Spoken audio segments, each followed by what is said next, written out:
fato, um acontecimento, uma opinião.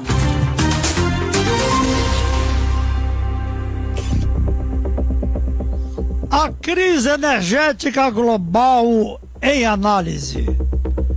Guerra na Ucrânia ainda persistente.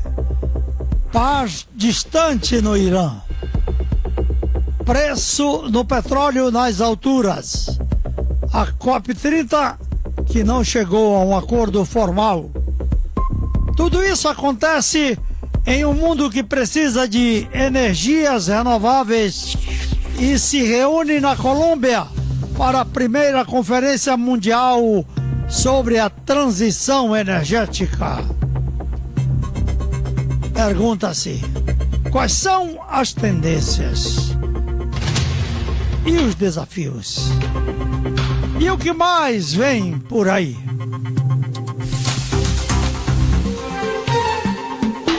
Daniel Chaves Ribeiro, O Mundo, o analista.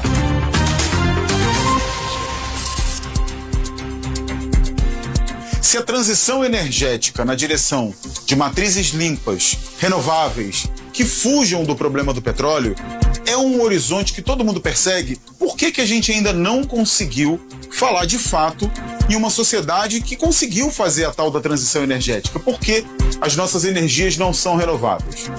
A gente está observando, todo mundo que está assistindo o noticiário, que está comprando combustível, está acompanhando o fato de que esse conjunto de guerras, de conflitos que estão acontecendo no Irã, na Ucrânia, com várias questões internacionais incidindo diretamente sobre a cadeia de suprimentos de produção do petróleo, faz com que o preço suba. A gente está falando do petróleo já tendo ultrapassado e querendo ultrapassar de novo os $100 pelo barril de Brent.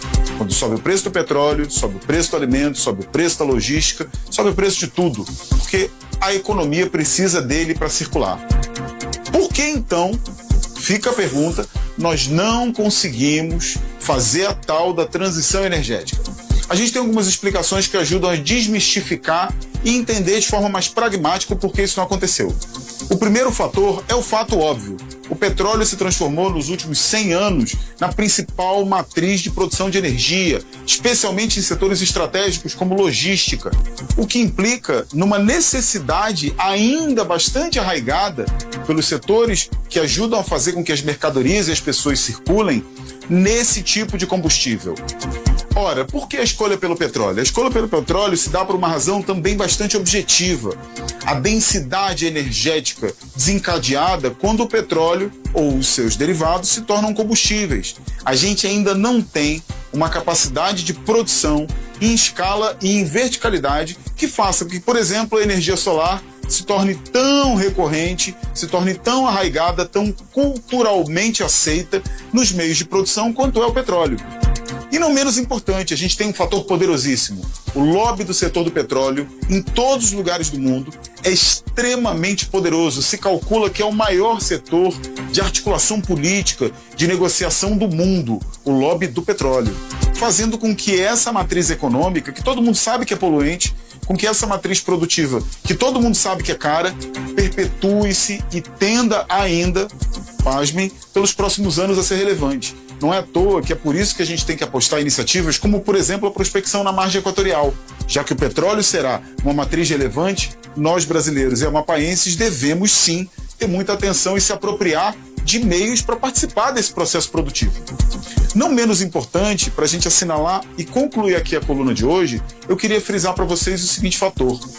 A gente está assistindo pela primeira vez na história uma cúpula que vai acontecer na cidade de Santa Marta, na Colômbia. Está acontecendo nesse mês agora, em que os principais países, as principais empresas, as principais ONGs voltadas para o interesse estratégico da energia renovável vão se reunir. É a primeira cúpula, tal qual a COP acontece mais de 30 anos para falar do clima. Então, nós vamos ter a primeira cúpula para falar exclusivamente de energia renovável. O que isso quer dizer? Que é um assunto ascendente na pauta? Sem dúvida. Que é relevante? Também não há a menor dúvida. Mas que, como nós sabemos, deverá ter ainda algum tempo para amadurecer. Energia renovável é importante e todos nós devemos apostar nela, sem ignorar que a principal matriz de produção do mundo é a do petróleo e não tende a deixar de ser em curto prazo. Por hoje é só, pessoal. Obrigado. Daniel Chaves Ribeiro, o mundo, o analista.